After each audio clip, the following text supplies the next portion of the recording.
Yes, and that is my cue to start the show. Welcome to another edition of the Hard Rock and Sports Show live from High Top Hard Rock and Sports Studios in beautiful scenic Monroe, New Jersey. We are your 2-hour weekly get-together where we bring you all the biggest news from around the world of hard rock, heavy metal, of course, the wide world of sports. And guys, welcome to Thursday night. This is Dusty. Thursday night, June the 25th in the year of our good Lord, 2026. And guys, I hope you guys have had a great week. It is I don't know. It's been a mixed week. Weather's been beautiful, not too hot. Had some warm periods, but you leave the house in the morning, it's a little cool, a little crisp morning, and the day builds from there. And it's good to be alive. It's good to be out there doing my thing. Still making the trek to and from work every day, but could be worse. But lots of good stuff to talk about tonight. Not really. I got to tell you, after the Knicks, it's kind of like the Knicks were a big help. And then we got to wait till we get to football, which is about a month from now. We'll be off next Thursday night for the holiday weekend. So we won't be here. We'll be back on the 9th with the big Jeff birthday show. That's right. It's going to be Jeff's birthday show on July the 9th. His birthday is the 10th. So hopefully Jeff will be on. He's going to run a little late tonight, so we'll get maybe my dad on early. We can talk a little Yankees, Mets early. We'll talk a little bit of football. We'll talk about the top 8 teams who could go from worst to first, who have the best chances of doing that. We'll talk about that tonight. Again, we got some Mets. We'll talk a little World Cup. I got to tell you, it's exciting. I know people are not all buying it, but I have to tell you, one, it's a great tournament, okay? And now it gets even better after tonight's USA game starting, I believe, next week. If I'm not mistaken, it's next week it starts. I know the U.S. starts on July 1st. We get the knockout round. So you go from 32 teams to 16 teams to 8 teams to 4 teams to the final 2. So that's going to be a lot of fun. It happens over a very quick period. I believe the championship game will be July the 19th, if I'm not mistaken, right here in MetLife, which they're calling New York, New Jersey Stadium for this tournament. So that's a lot of fun. And I have to tell you, if you aren't into the games themselves, and sometimes, listen, the strategy of soccer is different. It really is. You can see a team and they're attacking and they had the ball and the ball's made it down to the goal line and they're back and forth, and then all of a sudden it gets halfway back to midfield, then it's at midfield. The next thing you know, the goalie's got the opposing goalie's got the ball and he's kicking it. It's a game of strategy. It's kind of like chess on the field. I enjoy it. Now, I don't watch every single game. I don't watch every game start to finish. I just don't. It's not long. It's basically an hour and a half with a 20-minute break in between. So it's 2 hours. It's faster than most American sports. But again, there aren't a lot of opportunities. It's not about goals. It's about opportunities to score. But I have to tell you, the one thing I have loved watching is the fans from other countries, especially the Scottish, have taken over this country in such a good way. I drank Boston out of beer. They have been at every major sporting event. Feels like they're showing up everywhere, and God bless them. They've done a beautiful job of representing what soccer around the world is. Same thing for the Norwegian. I think it's the Norwegians. Their whole antics have been amazing. It's a lot of fun to watch. And if you're in Manhattan, it's one of the bright spots, seeing all the different people representing their countries, walking around in their jerseys. It is great. I'd like to see a few more American jerseys running around out there, but that's par for the course. But if this American team gets through then the first knockout round, and into even a little further in, I think you'll feel the excitement build. I mean, we had it with the hockey, with the women's hockey team. The men's hockey team was out of this world, winning the gold, especially in that fashion. We've got the 250th celebration next week from Saturday. So there's so much. There really is such goodwill, even though the communists are at the door. in New York. And I'll get into a little bit of that before Jeff gets on, but everybody keeps saying, well, it'll never happen outside of New York or California or Chicago, but it's creeping in, and it's in their mindset. Now, eventually people are going to wake up to realize that nothing's happening, that they're getting nothing out of this, and that they're coming for everybody's money. It'll happen. And there might be a civil war over it. I mean, I really could believe that there will be a civil war if people keep voting for these lunatic Democrats. And it's really the bulk of it is these young white women who are probably running around with 10 nose rings and blue and purple hair and all of that stuff. But if we don't watch, we're going to be fighting a civil war in this country with these radical morons who have done nothing. Let's put it where it is. The squad, as they're called, have pushed through no legislation. They are accomplishing nothing out there.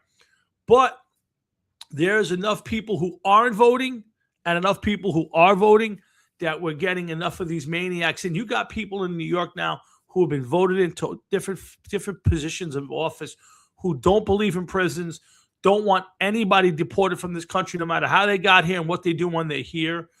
They want to freeze your rents if you're a landlord. You can't raise the rent. If they qualify you as a slumlord, they want to take away your house and give it to the community. These are people who just want to take your hard-earned money and give it away to the people who don't want to work for a living. So people have to realize this and wake up quickly. Maybe for me, it won't matter. It'll be too long down the road for it to really matter. But for my children and my grandchildren, yeah, this is a big time in our lives, and people need to wake up and realize what is happening. You're getting socialism, communism, and Islam all regrouping to take over and try to change this country, and it can't happen. All of that doesn't work.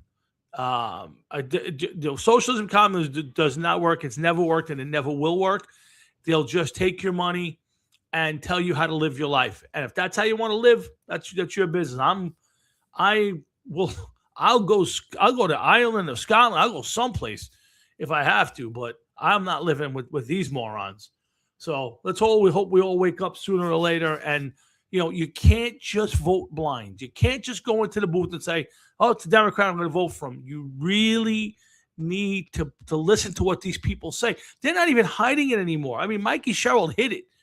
Just New Jersey moron governor. She hid it till she got into office. Same thing with the Spanberger woman in Virginia. They pretended to be moderates, and then all of a sudden they scammed you in, and now they're pushing every far left woke bullshit. But if you're not paying attention, they'll sneak up on you. So you have to watch the news a little bit, and you have to research. Just Google it. These people's what they say 10 years ago and 5 years ago and 2 years ago matters. That's how they really feel. They're standing in front of a microphone. They might not be, as brazen, but I'll tell you flat out, these latest ones, holy cow, they'll just come out and tell you. If you got money, we're taking it. We want to raise your property taxes. We want you to pay for everybody who doesn't want to work. We want to let everybody out of jail. In fact, they want to get rid of jails. Forget about getting rid of ICE. They want to get rid of jails. Nobody goes to jail. Doesn't matter. Guys, wake up. Please wake up. Please wake up. So anyway, back to the World Cup. A World Cup has shown you, these people are coming over and they're telling you, just see some of these people that they are amazed by what they've been shown in the media in their country as opposed to what actually is happening here. They can't realize the things that we have, how friendly the people are, how beautiful the country can be in most places. So, we have to start taking that and appreciating it. And let's start with 250.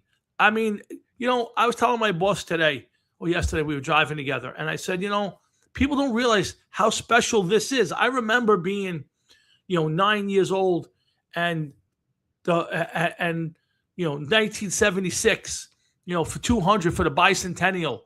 and my dad and my Uncle Bob taking me to Von Riesen Park, and we went up and watched the ships come in under the Verrazano, and all the fireworks and all the stuff that went on.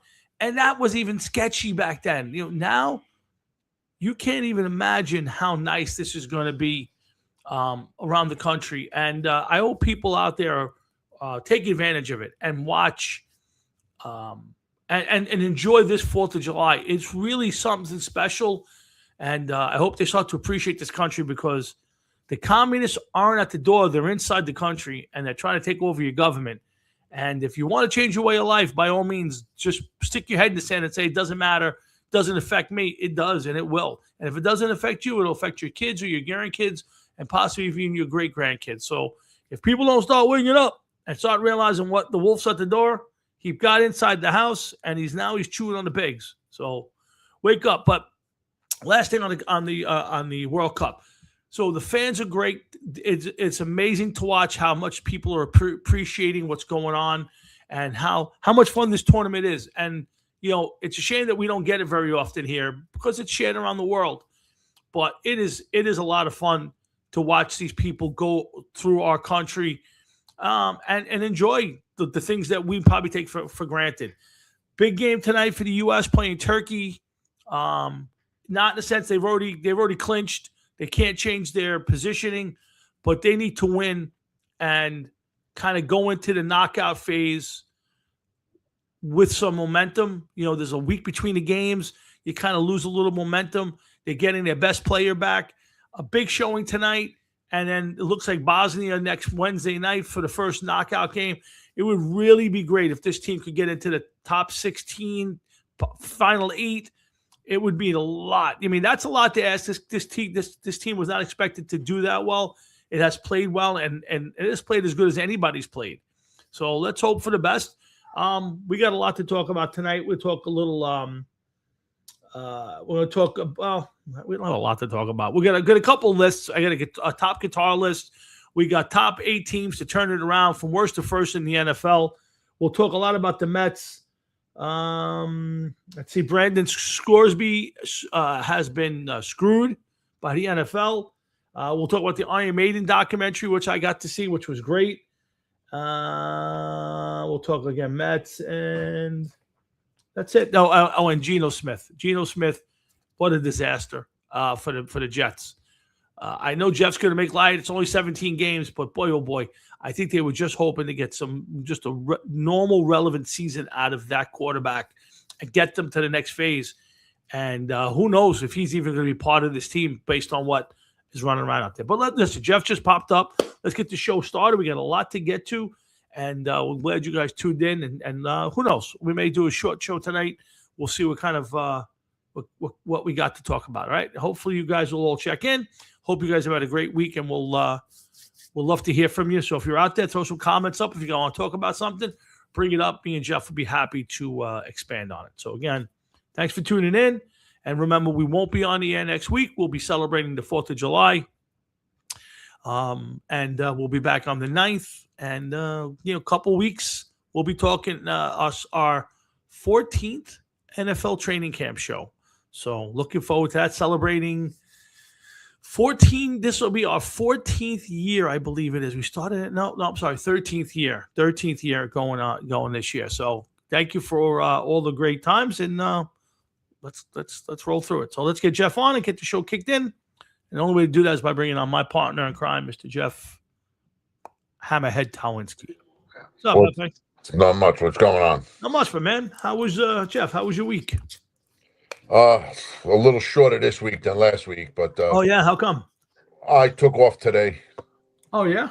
Everything all right? Yeah.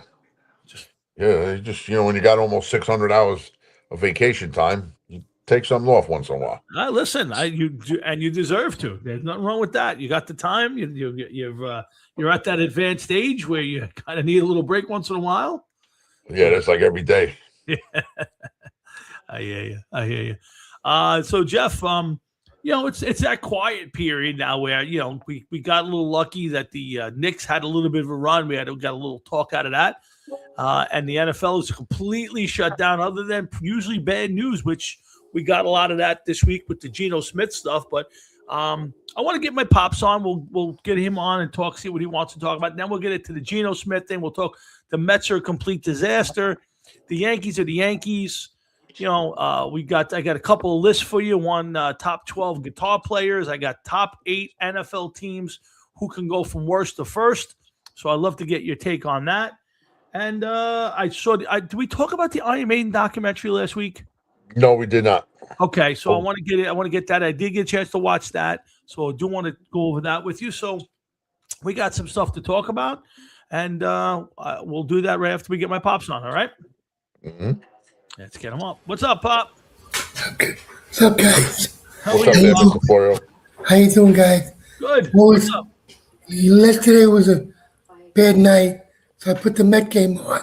Oof, that's a I have bad never night. seen how much in baseball over 70 years. Yeah, And I've never seen 6 errors in one game. 6 errors by the Whole infield, infield. just by the Whole- infielders. The whole infield had an Oof. error. Yeah. So Yeah, I have to tell you, they are embarrassing. This is a very poorly constructed team. When your fans are in the stadium chanting for a player who's no longer on your team, while your pitcher is trying to get somebody out, has to be one of the most embarrassing things I've ever seen. I don't know if you got a chance to see that clip, Jeff. It was all over. No, I didn't. social But media. I hope that you could write this down and bring it up later in case our friend pops up. I would Yeah, I'm love sure to he's. share this with him. Yeah, I think he might have been at the game, if I'm not mistaken. Oh wow! So maybe he cut his wrists in Queens.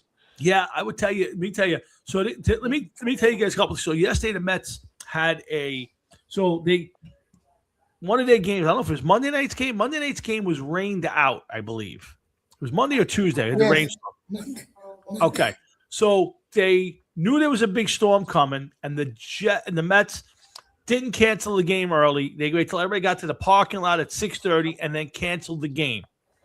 Nice. Good So then move. they said, okay. So what they decided to do was say, okay, we're going to make up this game Monday. Now, instead of making this, hey, we screwed you guys, we're going to turn this into basically a 2-game freebie. So they say, nope, we're going to make this a split doubleheader, 1 o'clock game and a 7 o'clock game. So we'll empty the place out. So we're still going to punish everybody for it. So everybody shows up for the first game, and there's some people say 2,000, some people say 5,000 people in the place. Let's say it's 5,000. So the place is essentially empty, right? It seats 50, 60,000 people. There's 2,000 to 5,000. It's a drop in the bucket, right? So the Mets announce that if you want to move your seat, like say you're up in the bleachers, right? You're up in the skybox, all the way up in the thing, and there's a lot of empty seats downstairs. Come on down and, get a better view, right? You think Mets will reward their fans that way. Supposedly, the Mets said, you can move your seat, but you got to pay the difference in price from that seat you're in to the seat you want to go to. Could you imagine? Pathetic. Oh my God! You got to be kidding me. No, I did not confirm that I didn't get a chance to go on watch it, but it was all over the radio yesterday. Wow. About it. So instead of saying, hey, there's only 5,000 of you in the building, by all means, come on down. Or you know what? There's 5,000 here. You did the right thing. You showed up. Come downstairs and it's free soda for the fourth inning. You shouldn't even have to tell people. When I went to games, that was like that. They just let anybody go sit with it. Believe me, I tell you, Pops, the little I go now, they must have a sniper up there. And if you try to switch your seat, you're getting sniped from the left field bleachers because it ain't like the old days where you slip the guy a $5 bill and you're getting a better seat. No way. You come there, you paid for that seat, you're sitting in that seat. So I think more and more the coaches you're going to want them getting fired. Oh, you know what, though? Here's the thing. I agree with you, but he didn't make 6 errors on the field last night. Well, I think this is internal. Yeah, again, I think this is coming from the locker room. Yeah, well, you know what? The locker room's been a big problem for a couple years. There's rumors Soto doesn't get along with Lindor.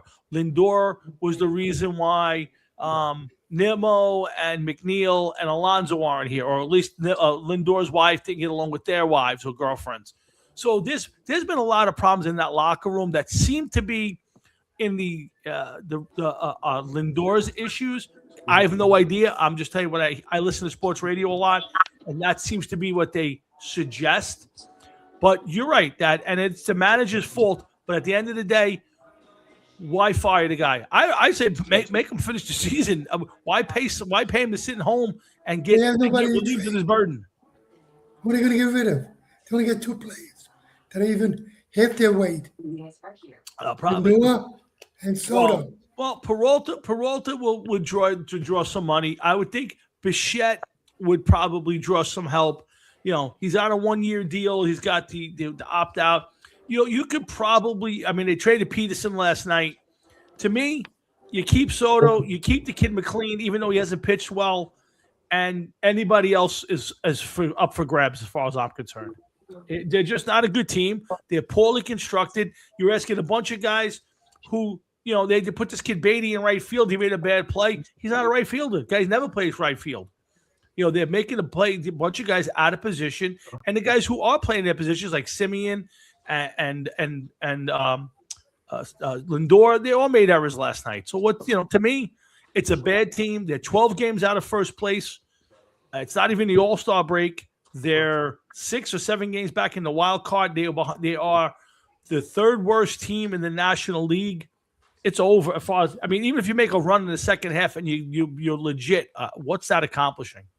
Jeff, at some point, what do you just throw up your flags and bring the kids up from the minors and play minor league baseball? Well, what message are you showing the fans if that's what you do? You close up shop pretty much and you make it little league and see who could stay for next year. I understand what you're saying, but it's not even the All-Star game, and They have to fight. They have to fight a little harder. I could see shortly after, by August 1st, if you're not doing that, I could see that. But you got to give it at least a month of July after the All-Star game, I would think. Yeah, well, that coincides with the trade deadline. So the trade deadline is usually like the 28th or 29th or 30th of July. Those errors they're making are not errors that everyday people make. They're making errors. No. Dad, I've said it all year. The one thing I will criticize the manager on is the fact that his team is completely unprepared and they hold nobody accountable. But that's baseball now. I watch the Yankees. I see a lot of dumb stuff there too, and nobody gets held accountable for it. That's the nature of the deep beast, that you cannot discipline ball players today. Otherwise you get the manager fired. So there's no kangaroo courts. There's no holding your teammate accountable. Guys just do whatever they want, and if they're not allowed to do whatever they want, they bitch and complain and go sulk in the corner. So, I agree. The manager has done a terrible job and should get fired, but I don't know if there's a relevant reason to fire him at this point. There's nobody out there you're going to want to bring in, So what, so to me, I would trade away whatever of value you can. Keep what you think is your future. This kid Ewing. They got Beatty's had a decent year. Let him play third base, and trade everybody else. If I could trade Lindor, I'd trade him tomorrow. I guess you're going to keep Soto. I don't see anybody going to take that contract off your hands. But I don't. But that's McLean, and that's it. To me, it's a dead team, and short of a miraculous run, I just can't see him coming back at this point. They have to leapfrog every single team in this league to get into first wild card place. Tough. Good. Yeah, listen. I'm gonna let you guys go. All right, Pop. All right. Thank you. I'll see you tomorrow. You got it, Pops. I'll see you after work tomorrow. You good, Mr. Florio. Take See care, you, Pops. Jeff. Be good. Nice seeing you. Same here. That's my dad. Jeff. Oh, sorry. I hit the wrong button. I don't know. Don't mind me. I'm hitting wrong buttons tonight. No problem. Listen, I would love to see the Mets tank. I really would. I'm sorry. I would. I'd love it. And Yeah. a couple other teams too. Other teams that are in orange and blue. I didn't say that. I'm not going to say the names of these other teams. You're Some not. people may get upset. That's very true. He's not here tonight. Doesn't seem like he's around tonight, so we'll see. That's all right. It's early. It is early. Last week we had a full house. We had a big crowd last week, so it was nice to do that and talk with everybody there. But it's all good. Yeah, Jeff, it's tough. The problem, somebody we were talking about it at work today, and one of the guys said, I don't understand you Yankee fans. You take such glee Ugh. in the Mets not playing well. And I said, no. It's not a question of the Mets. It's Met fans. You can't.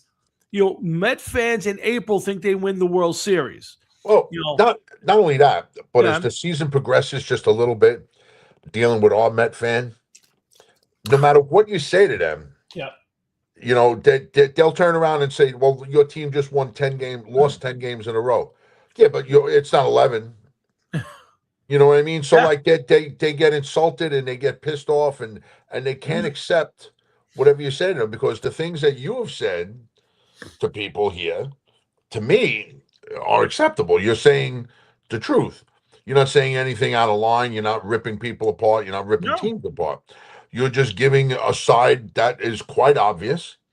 And then all of a sudden they get twisted and they get so fucking defensive. And listen, everybody's going to defend their team to a point, but right now they lost 5 in a row. They're 12 games under 500. They're in last place in their division. It's not a good look right now. And I understand what you're saying, that there's no way that you're going to turn around, take this and spin it around on a dime. And now all of a sudden, play like a carbon copy of yourself. That there's, what I mean? Like there's just no way to do that. It's impossible. But listen, hey, it is what it is. Do I think that they should tear it down already? No, I would give them a little bit more time, because things have happened. There are teams that end up going, 71-3 in the second half. Well, that's a bit of an exaggeration, but you know what I'm talking about. Sure, I've seen it happen. Happened with the Mets. Yeah, They've done it. happens almost every year to at least one team. Yeah. I just don't know what's going on with this team, and if they even stand a chance of coming close to doing that. Yeah, listen. Nothing's impossible in sports anymore. I saw. We've seen it all. Again, there was a few years ago the Mets had the same type of season and turned it on and almost made it to the World Series 2 years ago. The problem is the footprint of this team was set last year, and it's continued this year. And the bad part of this team is, they've taken away 3 of the core guys who people would go to root for and were mainstays of the team, replaced them with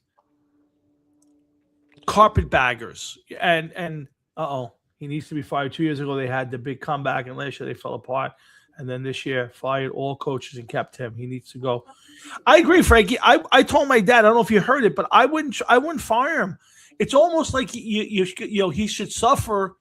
And again, I don't totally blame the guy. I don't think he holds his team accountable, but neither does Boone. I think his team's unprepared. I think his team doesn't understand the game sometimes. I think he makes foolish decisions sometimes, but they all do. He didn't make 6 errors in the game last night. It wasn't him out there not coming up with big hits. It wasn't him booting balls all over the place. So, I'll blame the manager because it's the easy way to go, and you can't fire the players, Jeff. So at the end of the day, I agree Mendoza's got to go. The truth is, this fish stinks from the head down, and Stearns has to take a hit. Now, I don't know if he'll get fired for it, Jeff. If you want to fire the general manager who built this, but in the 3 or 4 years this guy's here, nothing good has come about.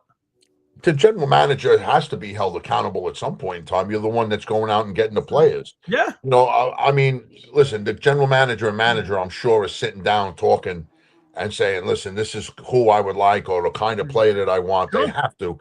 And then if that's not happening, that's dysfunctional as it is. But, you got to get players that you got to try to mesh them as best you can. That's now, a great point. Yeah. I'm not saying that they're a terrible team. They are. And well, hear me out. I'm not saying that they're a terrible team, and that they didn't try to do this and get players that could fit with one another.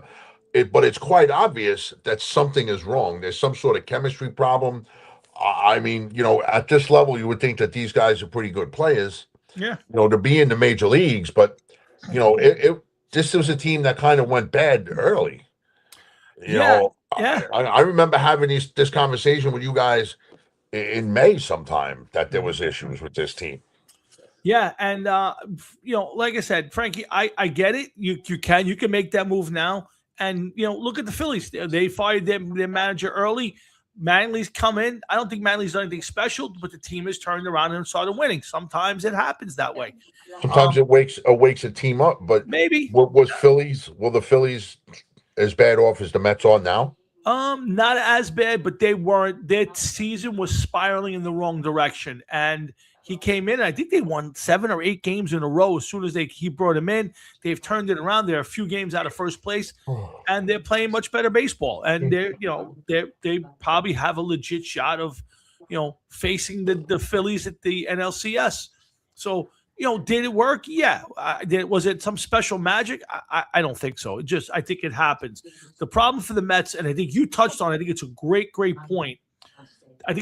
point. Is this guy has turned in 3 or 4 years now, and this team is kind of a mixed bag of some future players who might be their future in Alvarez and Vientos, who I don't think has played well at all, Beatty, Ewing, McLean, and then it's a bunch of guys who I think are here for the short term, who, if you were ready to win a World Series and you brought in a Bichette and a Simeon, you'd say, all right, we bolstered this team because we need some veterans to get us over the hump. This team has no direction, and that's you're right, Frankie, football. Oh, yes, I forgot about Benj. Benj is very good too. So I think the problem for the team, Jeff, is there's no direction. They basically took the nucleus of the team apart. Now, again, I'm not sure I would have paid Alonso too, but when I see what you did to replace him, I got to go. It's not working. So at some point, it's got to start at the top, and that's. This is a team. Correct me if I was wrong. I mean, I saw that you said it, and then Frank said it. That 2 years ago, this is a team that almost made it to the World Series. That's true. Yep. So to me, that means that this is a team that just kind of needed to be tweaked. Maybe a player here or there. Correct. Maybe you got to sit back as the season's unfolding and think about who you got and what direction the team is going in. 3 players is a lot. And if they're not held to standard, I mean, I don't know what to say, what their farm system is like and everything, but they're going to have to figure out what they're going to do and do it quickly, or else that's it, it's over. Depending on what you got to do to fix it, who says next year is the year that they rebound? Maybe they don't even rebound next year. Yeah. Again, I think Frankie's touching on it again. I think what he did was pull out the soul of the team a little bit in those guys, and didn't replace it with a good chemistry. I think there's an issue, and I don't know if it's Frankie. Correct me if I'm wrong. I don't know if there's an issue between Lindor and Soto, because it seems like when one's healthy, the other one's out. When the other one's healthy, the other one's out. There is rumors that there is a friction there. I don't know what it could be, and I have no idea. I'm just telling you what I hear when I listen to the Fan and some other places. And I wonder if you went to Soto now and say, do you really believe that the Mets' future is brighter than the Yankees? Whether he would believe it or not, and I just think he might be in a situation where he's not happy for whatever reason. Maybe it's the losing, maybe it's the clubhouse, maybe it's some of the players. I don't know what it is. He just doesn't come across as a guy who's happy playing baseball where he's at, and that is a shame because he's supposed to be your best player. He really is. Baseball is such a long game. Yeah, 162 games, starts in April. It's a 6-month season, pretty much. As they're who's that? Oh, my dog is coming back up. Oh, that was my wife. Well, no, my wife is bringing the dog up. I saw that. You got to put her up more towards the top of the bed. 162 games is a lot of games to not be happy. Yeah, to be playing. Basketball and hockey, 80-something games apiece. Football, 17 games. baseball, 162 games. If that team is not seeing eye to eye, and it's been going on for a while, Mhm. and it's Soto's first year with the team, my God, that's going to be. I wouldn't want to be there. I wouldn't want to be there. Yeah, listen, he had a rough year there last year, and it's a little rough now. And Frankie, I agree. He looks like that he's happier now. I don't know if it's an ego thing, and Lindor's the captain. I have no idea what that goes on in the clubhouse. It just doesn't seem like they're. It's almost like they just avoid each other and then won't play when each other's playing. I have no idea, obviously. But either way, Frankie's hit it right on the head. The pitching is the biggest problem that they have. They didn't solve it again this year. And the one guy that you expected to kind of be the one piece is McLean, and he hasn't been good. And it happens. Sometimes he may need to go down, regroup. He's got a lot of talent. He's got a lot. He's got the goods. It just might be he needs a restart. It hasn't looked good in a while, but that's okay.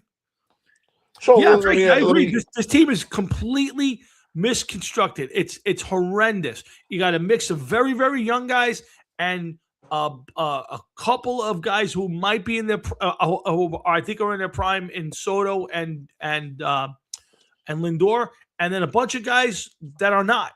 And Williams is bad. Minaya is terrible. Senga looks like he's never pitched in the majors before and been successful. So, yeah, this is a very poorly constructed team. I agree with you. So then what would you do to fix it, Frankie? What would you do to fix it?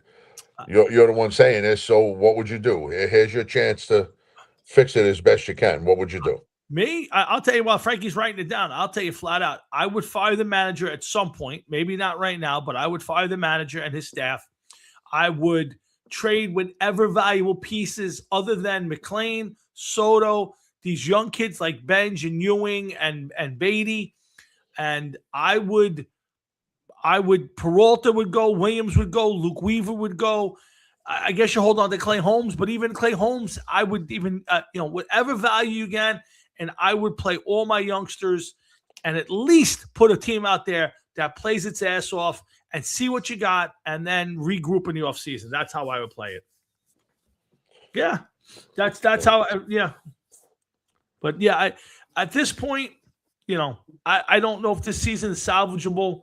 And even if they went on a run and got themselves over 500, what's it solve? At this point, what you go to next season thinking, well, maybe we turned it around. To me, I'm sure he's going to keep the general manager. I'm sure he would look like a complete horse's ass if he fired Stern at the end of the season. But I have no faith that Stern could put a real team on the field at this point. If I'm Cohen, either I got to bring in a president of baseball operations above him, like a Sandy Alderson type, like they did that time, and have somebody to kind of say, no, that ain't the way to go. Or I get myself a new general manager, because I just don't think that he's done a good enough job bringing in good enough people to play in this team. Manager fire now, and I agree, Tom. Trade them all, especially the bullpen, because the bullpen is very good and probably can get some. Yeah, GM has his contract to fix it. Yeah, again, he does. Again, do you have faith that he's good at this point, after this much time, that he's going to keep the right players and bring in the right players? I have no faith in Stearns at this point, none. So I would want to bring in somebody either alongside or above him, or I would seriously consider making a move. Where he goes, I don't know. I don't know where you go with it. But Jeff, it's a tough spot if you're a Met, and especially tough if you're a Met fan. You kind of, the Soto thing was a boost. McLean comes in there. He pitches really well. Weaver, you bring in Weaver and Williams, and you think, well, maybe, and then it's just been abysmal from the go. It's just been abysmal. Listen, we've seen this happen many, many times in many different leagues with many different teams that are very close to taking the next step forward, and then the general manager and manager think they're getting the players that they need, and then the team takes like 5 steps backwards. Yeah, it's unbelievable sometimes how it happens, man. Yeah, Yeah. Listen, if I were the Yankees, I'd take Weaver back. The Yankees bullpen's been terrible this year. I would have no problem. The problem I have is they're gonna have when Schmidt's back and Fried's back, they're gonna have to move guys like Weathers and some other guys into the pen. So there's not a lot of room. But yeah, I would take Weaver's. Weaver's pitched well lately. But if I'm the Mets, I'm cleaning house. Get rid of every contract I can get. I'm playing every young kid I can play. I'm pitching everybody I can pitch. I will sell my soul and try to find that, give these kids get a kid to an opportunity. And Frank, yes, analytics has ruined the baseball. It has ruined sports in general, right, Jeff? I think most sports are too analytically run and not enough managing or coaching by eye or gut instinct or by feel. I think it's too much. This guy plays good against this team on Thursday nights, so it's too much of that, in my opinion. Well, you know what? Analytics is going to work in certain situations for certain sports. To me, a game like baseball, where you really don't have much in the way of control of. I mean, I understand they know how to hit the ball better than of course I would, but just because you swing the bat doesn't mean the ball's going to go where you want it to go. So you can't turn around and say, if I hit the ball between second and third, closer to second base, this guy's not going to get it. He doesn't stand a chance. I mean, it's still a high percentage that you may be able to do it, but I think analytics would work better in a game like football more so than hockey or baseball. Somewhere the fucking it's just a little different. You know what I'm saying? Yes. And I'm Frank, sorry. I had to stop mid talk because I seen you smirking at what he might be fucking saying. So I had to stop. But what I was going to say is a game like baseball where anything could happen. Yeah. Anything at any given time could happen. I can't see how analytics. If a football, I could see it working. We want to run the ball on the left side all night because the right side of their defense sucks. But that's not even analytics to a certain extent. You're saying that those two players are not as good as my two players, and I'm going to run the ball at that side until they adjust it. There's a difference with when you say, well, by percentage, teams run the ball this side of the team to this side against that team because, percentage-wise, we have better success that way. It's analytics, and you can look at it that way. But baseball has become way too over-aggressive on it. The lineups are made without any thought to just everyday baseball. Who's playing well? It's amazing. Guys get pulled out of games and put into games just because the book says you should. I agree with Frankie. It should be a guide, not the rule, and unfortunately, it's beyond that. We'll follow it. Listen, the unfortunate thing for. Oh, go ahead. Okay, Jeff. Yeah, I agree, Frankie. And it's one thing I've disliked about the Yankees since the Girardi days. I don't like the high bit of analytics. I don't. I'm with you. I watch Yankee games and I'm like, why are they making this move and why are they doing this? And it's just percentages. And I hate it. I hate baseball managed this way. So I'm with you.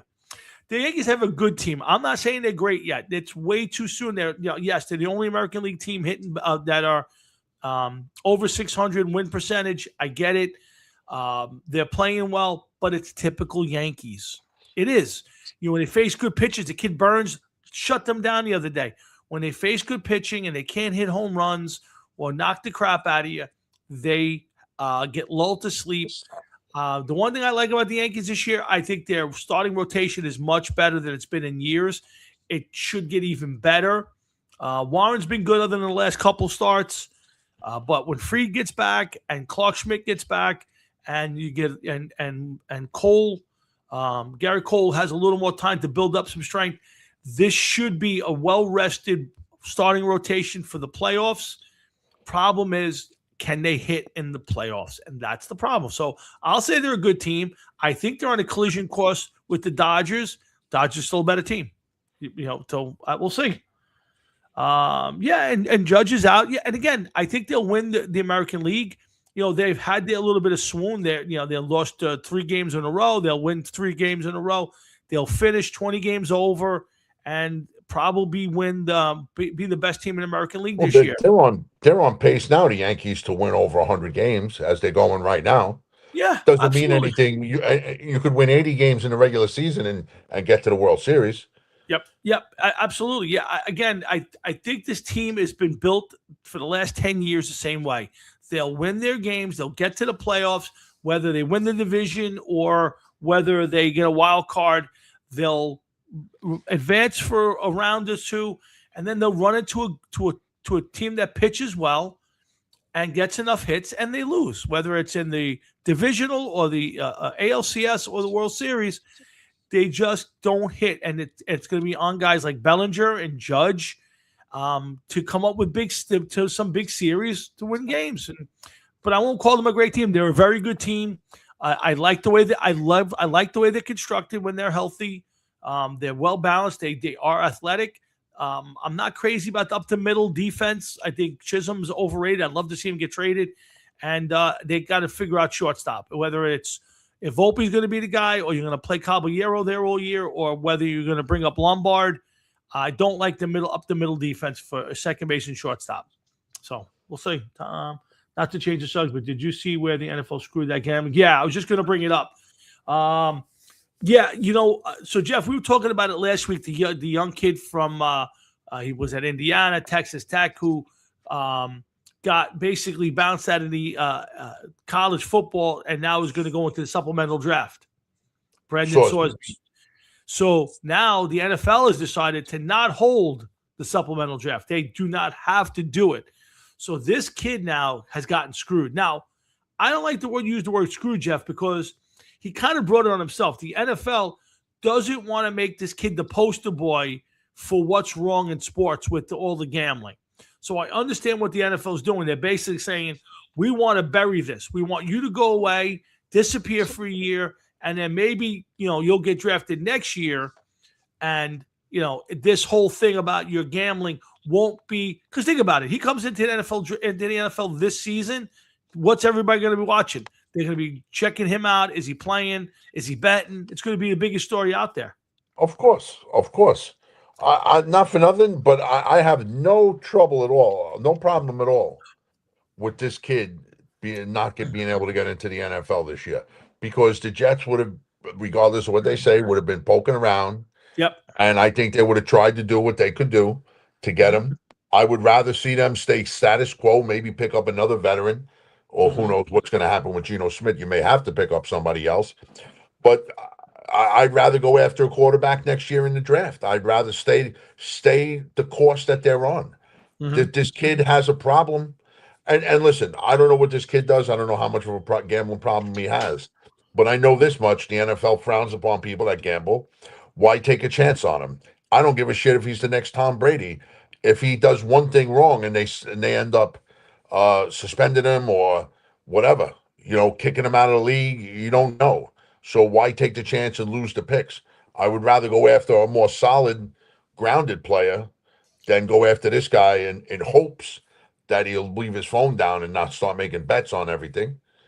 I just rather not go that way with them. So I'm happy that he ain't coming in.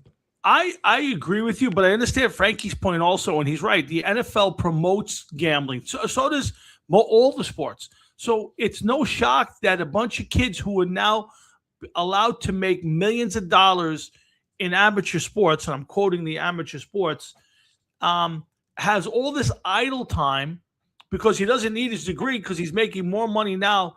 And if he never played in the NFL, he'd have more money than the rest of us when he gets out of college. So he's sitting around all day with nothing to do, barely has to go to class. So what's he doing? I'm going to throw a few bets in. I'll chase. I get two fat kids chasing, a slice of cheese across the Alps. Whoever wins, he's betting on stupid shit, gets caught, and now he's being punished for it. So while I understand the NFL's position, they want to bury this. It's kind of like Major League Baseball and Shohei Ohtani. They don't want to make this kid come into camp with the Jets or whoever and have to answer 50 questions every day about gambling. So they did what they thought was right, and they're holding him out. Unfortunately for him, Jeff, he's by the time he plays his first NFL game, he'll have not played a game of football in 2 years. That is a punishment for this kid. Yeah, you're right. It is a punishment for this kid. But you want to know something? Don't bet on football. Don't do what you're not supposed to do. You know what I love? You know what I love? I love smoking weed. Okay. Love it. Absolutely love it. But I cannot smoke weed because I get drug tested at my job. You know what that means? I could take the chance and puff and then get randomly drug tested and get suspended for a month. Or I could just say, I'm not going to do it right now. And then one day, if I decide to do it when I'm no longer working, then that's my business. Right. But, you got to take the chance. You could have had possibly a great NFL career. You're a multi-millionaire. You don't know what the future had in store for you, and you possibly ruined it. Right. So, just do what you got to do, but stay clean. That's all you got to do. Just stay clean. And got himself involved in something now that they frown upon, they don't like. Whether they promote it or not, they don't want their players involved in it. So now you're fucked. So that's it. Yeah, again, what I agree with you wholeheartedly. So I think when it comes to it, I don't feel bad for the kid, but I feel bad for him because, to Frankie's point, there's nowhere for him to go. He has to really basically sit around now and not do anything and basically go through the college season doing nothing all day, but maybe go working out, training, then get ready for the combine, and then hopefully he gets drafted next year. He might not. Who knows? He may go to the NFL draft and not get it. He's going to have to do the whole publicity tour and prove to everybody that he's not gambling and all of that. But if you're the Jets or anybody else, what's more important to you, a football career or winning a couple $1,000 on bets? I agree with you, and I'm with you. And your analogy on Spoken Pod is perfect. But I've seen guys like Art Schlichter who had all the NFL talent in the world, couldn't. And this is the time when it was all underground betting, and the guy couldn't stop betting, and he got kicked out of football for it multiple times. So, I don't know if I consider it a disease like some people do. I think it's an addiction. I think there are people who are addicted to gambling for whatever the reason, whether it's the high and the high of winning and losing. I have no idea what the thrill of it is. I don't mind gambling. I like it. I gamble, but I can go weeks and months without laying a bet on anything, or I can bet a couple bucks and be happy with the small return. Not everybody's that way, and this kid could have that bug in him, and he could. But so that's not everybody. Not everybody could handle it and keep it in check. But then again, not everybody that we know is sitting on a couch someplace thinking to themselves, well, next year at this time, I could be in a camp. I could be fighting for a number one job. I could be the number one pick in the draft. There's so many, we could go on with all the different things that could be one day. Mm-hmm. And you just took it and you threw it away. So, I mean, you made a conscious decision to pick up the phone, place the bet, do what you got to do, and everything that you're saying, I hear you, I understand it, but listen, hey, you got to do what you got to do, and he made a decision to do what he wanted to do, and then now it's going to cost him. Yeah, so I can't feel bad for him. No, I was just going to say I don't think he got screwed because I think he put himself in this position. One, bouncing around college sports. Two, obviously the gambling and all that problem. They're trying to sue the NCAA and all that. I also don't feel bad for the NFL, and I also think the NFL ran and hit on this one because you did this because you didn't want the stink of gambling, which you're completely tied into now. You didn't want the stink of gambling, which you promote and want people to do. You didn't want that in your NFL camp this year. You didn't want that to be whatever team, especially if he was in New York. Could you imagine this kid in the Jets camp every day having to answer questions about gambling and gambling sites and having him comment on whether it should be allowed? And it's got to be would be the worst thing that could happen to the commissioner and his team. Would you agree? Dude, that kid wouldn't even be able to turn around and say, I bet it's going to rain this fucking Saturday. You know what I mean? Like, he wouldn't even be able to use the word. I agree. Certain words he'd have to take bet, wager, stuff like that. He'd never be able to say something like that because right away they'd be like, he's back at it. And yeah, you're 100%. You're right. FanDuel, it seems like it's based for football and all the other gambling sites. Sure. Because some of these other sports, how the fuck do you bet baseball? Well, it's listen, I would guarantee you there's more money flying in on a Sunday during games than there is on a baseball game on a random night. So yes, I agree with you. But believe me, there are people betting on baseball games. My sons will text me and say, would you bet this pitcher? You're out of your mind. I don't bet baseball. I refuse. No, I know. I understand people, of course, are betting other sports. I totally understand that. Yeah. But my point being is when there's odds instead of points, the Jets are playing the Giants. The Jets are favored by 3. That's it. Okay, but the Giants' starting quarterback is hurt, but the Jets have no receivers. Yeah. It's like, okay, but they're only favored by 3, and then it drops to 2.5. Like, oh boy, wow. But in baseball, the odds are 7.5, 8.5. Like, I just don't see. And with 160 games, why would you want to start betting in a sport like baseball anyway? It's just too much. I agree. And Frankie, I don't, it's a great segue because I do want to bring up the Geno Smith thing. And, again, I think the Jets were misguided in the pursuit of Geno. I don't think that helped them this year. Forget about what's going on right now. We'll hold that for a second. I said before, and I just didn't understand. Geno was bad last year. I didn't think, but again, what choice did the Jets have? I know people talk about Mac Jones and this, San Francisco's not giving up Mac Jones. Brock Purdy, is injury prone. And Mac Jones played really well in their system enough last year that you're having this conversation that you might want to trade for Mac Jones. So to me, I don't know where the Jets would have turned other than that. Now, is Jarrett Stidham any better, Jeff, than Geno Smith at this point in their careers?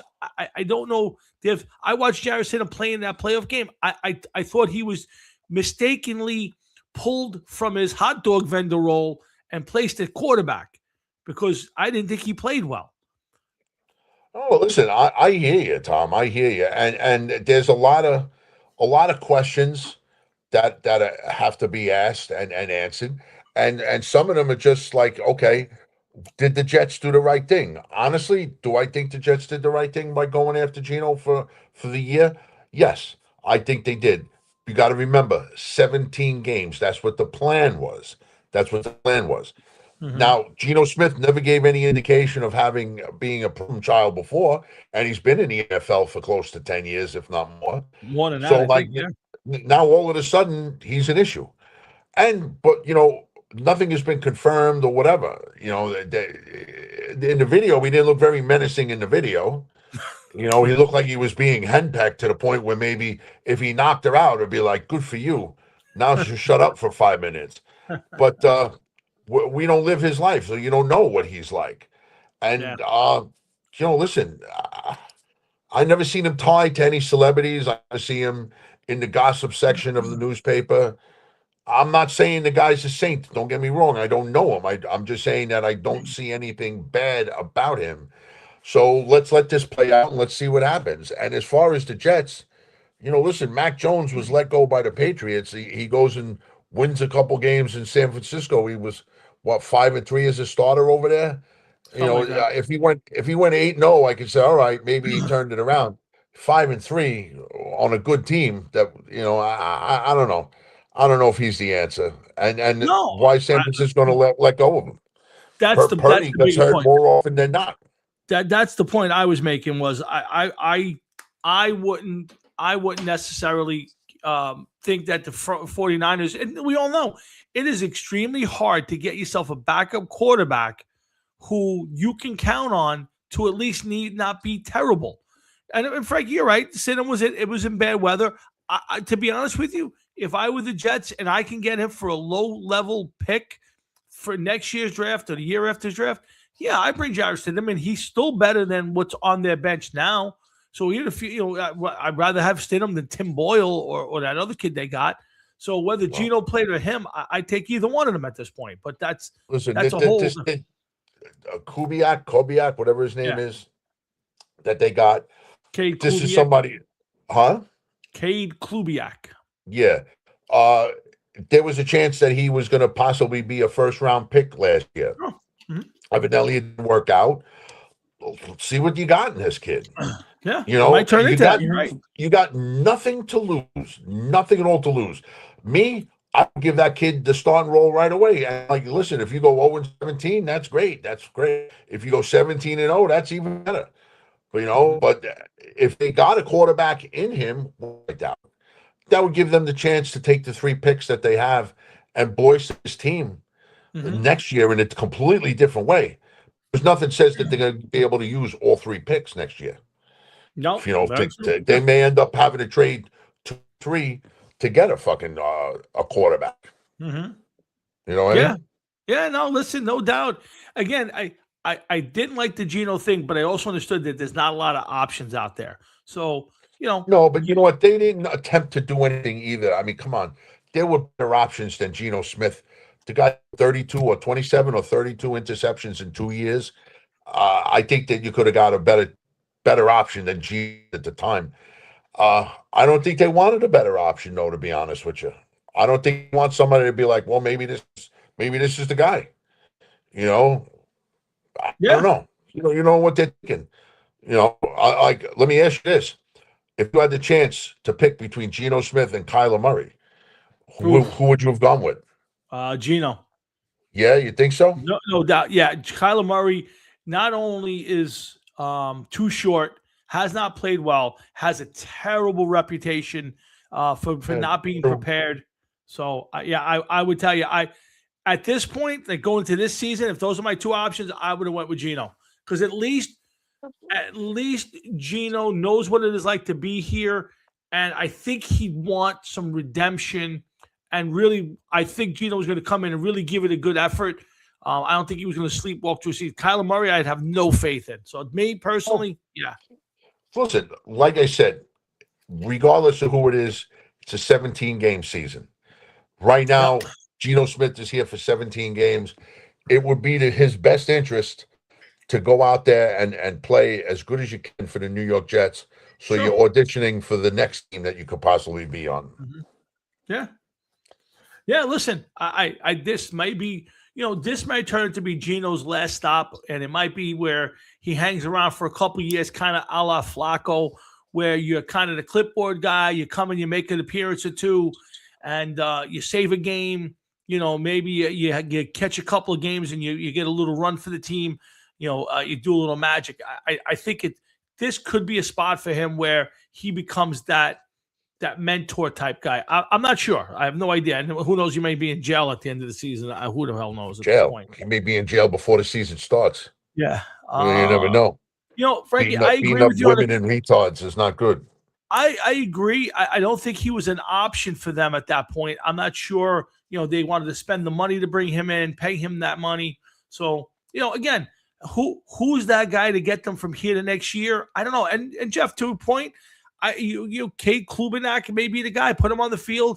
If he goes out there and wins a bunch of games, then maybe you go, I'm not going to draft a quarterback next year, and I can get 3 position players in next year's draft that are going to help me be a better team. And if he doesn't and he shits the bed, then I'm drafting a quarterback in the first round, and we start the clock all over. So I'm with you. The worst that happens is that you say we're starting to rebuild again. Yeah. Because it's something you say every year anyway. So it's almost like we went a couple years without hearing him say it. Yeah. So what's the difference now?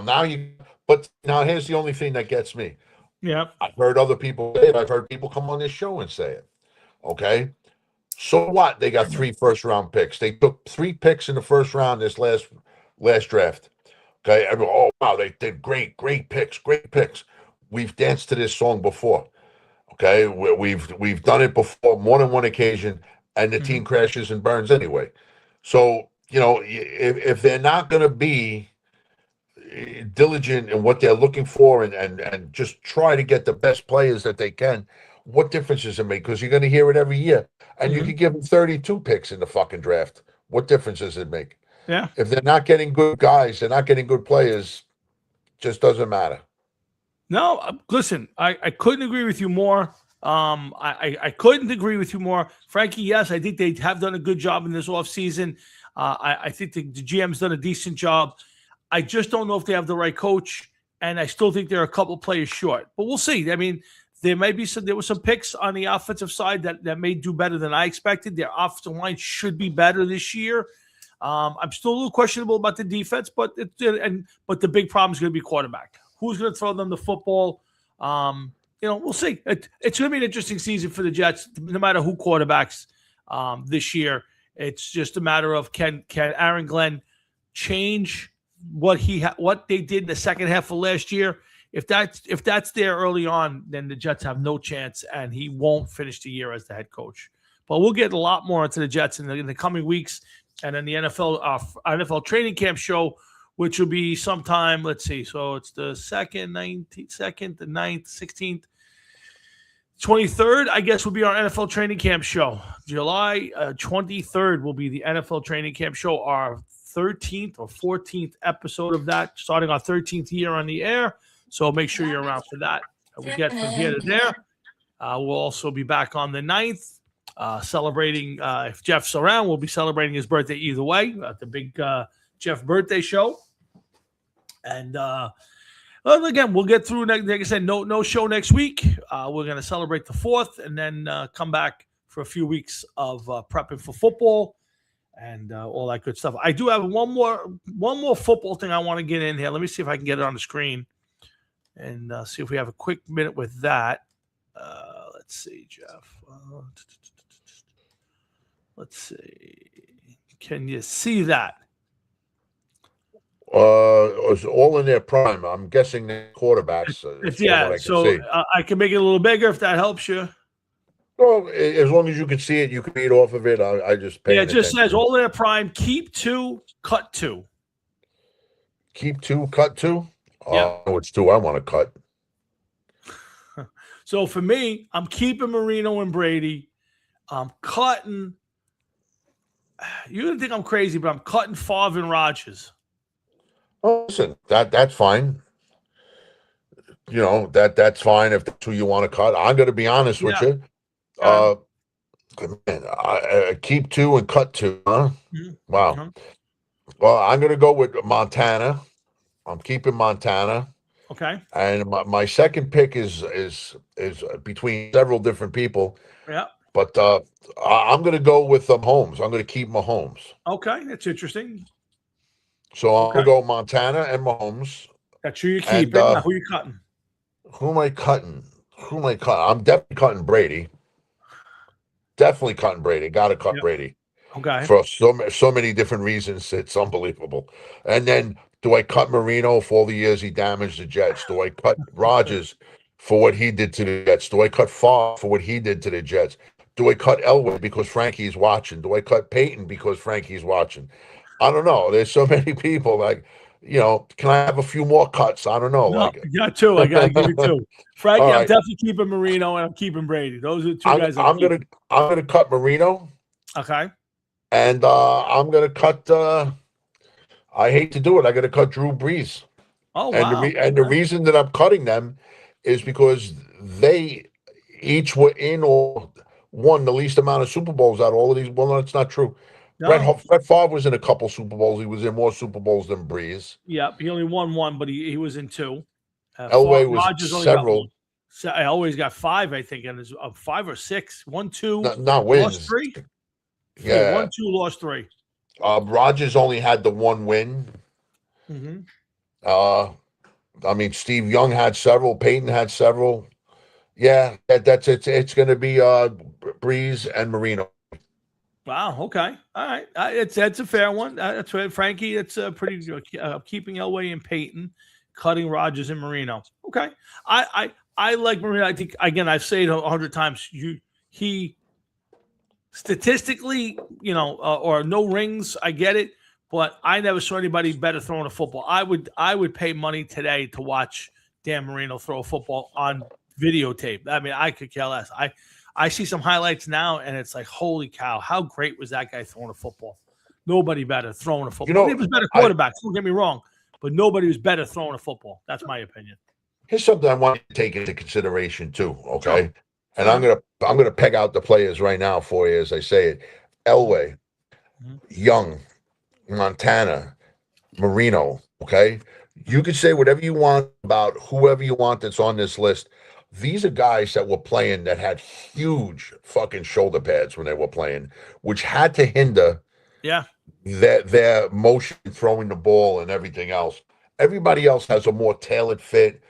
Football equipment has changed, but when you would see videos and pictures of some of these guys, and not even that long ago, they looked fucking huge because of the Yeah. shoulder pads that they had, and that Mhm. had to prevent them from throwing the ball certain ways. So if you think those guys were good then, how would they have played and fared in today's NFL Oh, with more streamlined equipment than they had back then? You know, oh I yeah. just wonder That if the it would make a rules. change for some of these guys. Sure. Yeah, and the rules that go along with it too. Oh yeah, I mean, think about how they, the corners of those days. You were tackling guys. It was a whole different game than it is today. They're throwing the ball 50 and 60 times. Marino threw the ball 40 and 50 times because they had no running game. They were constantly behind. They had no defense. So to me, in today's NFL, these forget it. Marino, Montana. I mean, forget about it. What they're doing today. It's insane. Yeah, 100% correct, Frankie. I couldn't agree with you more. All right, so let's switch gears a little bit here. We may come back to football again. I have one more football category. If not, we'll get in another time. But I want to get in a little conversation about my watching of the Iron Maiden documentary, Jeff. Which one? Isn't there more than one going on at this point in time? Well, there's the one that's the official one that was out in the movie theaters for a couple days, and it's their 50th anniversary one, which was pretty good. I have to tell you, it's a good history, a lot of old clips and lots of memories. The one negative I had, which I thought was odd, the current members are all part of it, right? So when they're showing clips or they're talking about things, you can hear Steve Harris's voice, you can hear Nico's voice, you can hear Bruce Dickinson's voice, but they never appear on film at that moment. So they'll show clips from a couple years ago. So it's not like they're only showing them in 1980, but you never see them sitting in their house today talking about Iron Maiden. It was just an odd thing that watching it. And yeah, Frankie's point, the Paul Di'Anno part was very sad. And what I didn't realize, and I thought that they just booted him out, he actually quit the band. He wrote them a letter quitting the band. Did you know that? No, I did not. I thought that he got thrown out. So did I. I was always under the impression that he got bounced because he was up and down. He couldn't keep his head on straight. Blah blah blah blah. But there was actually a letter from him saying that basically he knew he was holding the band back, and that he felt that the best thing he could do was step aside and move on. And I don't think they were upset that he kind of stepped away, but it was interesting. That end of it. Not a lot of talk about, like Dennis Stratton and some of the other members and why they weren't around. They did mention them and Clive and all of that, but it was a really good kind of visual remembrance of the band and all the things that led up and the different eddies. And it was really cool to watch. It was also very nostalgic, and it was also kind of sad because you're watching Iron Maiden when we first saw them in 1980, 81, whatever it was. And then you're seeing them later, and you're like, Jesus Christ, how fast time flew by. Yeah. Well, 50 years, man. 50 years. They're here 50 years. Yeah. Think about that. That's is a long time. Yeah, but when you really think and you look back and you'll be like, Jesus Christ, I remember when some of these things were coming out, and that was almost 50 years ago. Yeah. It's man, time does go very fast, man. Very fast. It was a great documentary. And Frankie, I have not watched the Di'Anno documentary, which I hear is very sad. They didn't show Di'Anno later in his life. They just showed him early stuff. And, it really is, it's amazing. It's almost like two separate bands. Like you see the Di'Anno days, and then you kind of hear the Dickinson version of some of the Di'Anno songs, and you could tell the difference of it. You know, it's much more polished, and that Di'Anno stuff was just really raw, intense. He was great for what he was able to do, but you really got to see how limited they would have been had he not stepped aside. You know what? I gotta take I'm not gonna say complete opposite stance on that, but you got to remember something. Let's go with the first album, very raw, very not polished, and everything else. Correct. Big difference between Killers and the first album, Iron Maiden. Oh, It was a lot more polished, a lot less Absolutely. punky. Songwriting was a little bit better. yes. I was just this guy. Next time he comes up, I'm going to tag you in it so that you could check it out. Is that he rated all of the Iron Maiden albums? I saw that. Okay, so you know who that guy is. You've seen him. He's like I've a seen it. foreigner. Yep. And he said, his words, not mine. Yep. He was like, Killers, he goes, not many hits on this album, much different than the first album. And he didn't like Killers. Yep. He didn't like Killers. And a lot of people, now that they talk more about Iron Maiden, a lot of people liked Peace of Mind way better than a lot of the other Maiden albums. And Yes. to me, I feel as though that this band kind of hit their stride with Peace of Mind, but were leaving. They changed at Peace of Mind. It was their Yes. last Mhm. album, and then they started to become a different band after Peace of Mind with Correct. Somewhere in Time and Power Slave and Seventh Son of a Seventh Son. More progressive, much more Well, progressive. definitely more progressive, yeah. And when I think progressive, I'm thinking more Queensryche, but they had a stretch there for a while. But progressive, I'm not going to say what is the word I'm looking for. They say they call Operation Mindcrime this kind of album, concept album. Yep. Not so much a concept type of band, but they're very much into the history aspect of writing songs and. Yes. Yes. You know, so when they stray a little bit right off the bat, man, they don't sound right. I'm sorry, and I think agree. that's part of the problem with Maiden today. Why a lot of their stuff isn't received. I was just trying to listen to some stuff with Blaze Bailey singing. Mhm. It was bad. It's fucking bad. Yeah, Just there's two or three songs that are from the Blaze era that I love. Other than that, it's hard to listen to, and I agree with you. I would agree. I go back and forth because I've always said for years that Peace of Mind was my favorite Maiden album because I think it's that perfect combination where you've kind of grown up a little bit and you're matured, but you still have that metally sound. And Power Slave, it kind of was starting to head toward the progressive that I didn't realize was coming, but it was starting to come in that point. But I go back and forth between that and Number of the Beast. But I love Killers and the first album, but they're markedly different than I think the band hit their peak at Peace of Mind. That's the peak. That was the top of top. They nailed that album. You nailed it the whole way through, and then it kind of started to drop a little bit, and it started to get too much into the length of songs and the different time changes instead of just driving the point to you and getting in and out. That's where you started to lose me. I think the videos didn't help, and they kind of had a hit with 2 Minutes to Midnight, which is to me is just an overplayed song at this point in time. It's a song that I don't even listen to that song, to be honest with you. If it comes up one way or another, that's one thing, but I don't actively seek it out. I'm not a big fan of it. It's like Stranger in a Strange Land. Once in a while you can hear it and you'll be like, well, it's not too bad of a song, but I just can't bring myself to listen to it. And then when the first two albums with Steve Harris on bass, Killers, Rat Child, Innocent Exile, Running Free, all of the songs that started off with a bass intro, that other bands were not doing that. And Steve Harris was the bass player to come in and do that. Even fucking Geezer Butler from Black Sabbath wasn't doing that at all. Yeah. You know what I mean? So here comes Steve Harris. He was in your face. He was something that we never saw before. True. And that by the time Number of the Beast came out and Peace of Mind, he was settling into a completely different type of playing where he was just doing the galloping type of thing.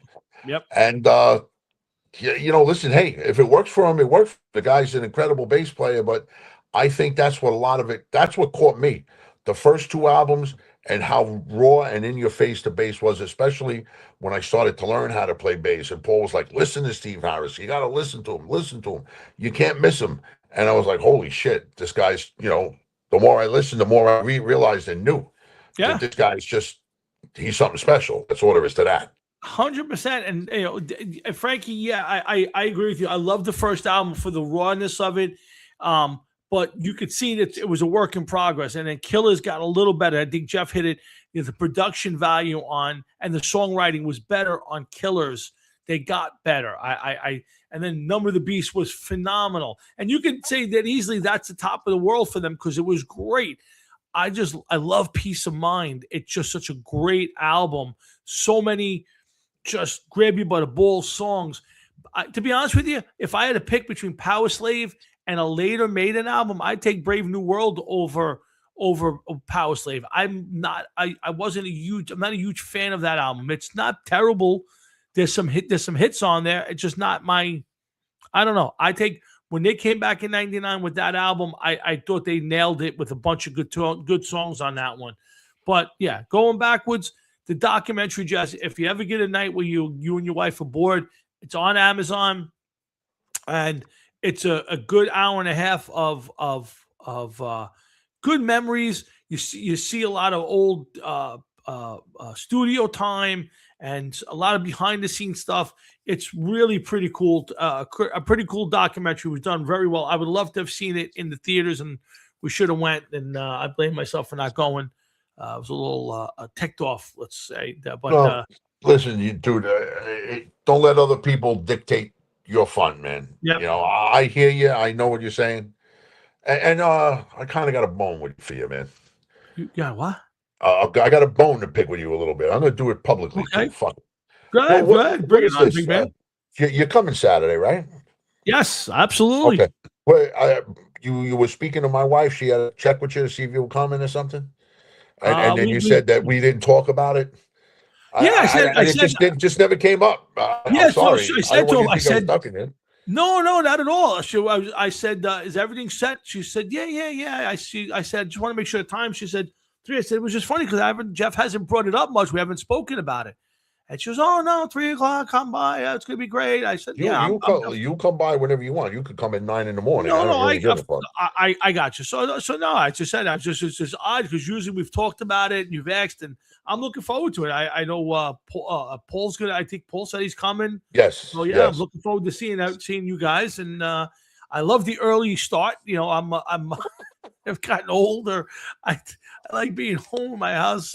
I got lights. I got lights up all over the back fucking yard. I hope somebody's there when it gets dark. That's all I'm saying. But no, I'm looking forward to it. It just leads me to believe that we have made a turn, a collective group turn. Well, because usually barbecues would start at 4 or 5 in the afternoon, 6 in the afternoon. So it would be more like a dinner time thing. Absolutely. Now it's more like lunch. And I'm going to have to speak with her and tell her, say, listen, this is the earliest that they can start is 3 o'clock.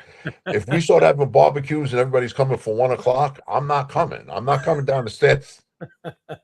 I'll yell out the window, be like, hey, hi, everybody. That's it. And I'll stay up in my bedroom. No, I do.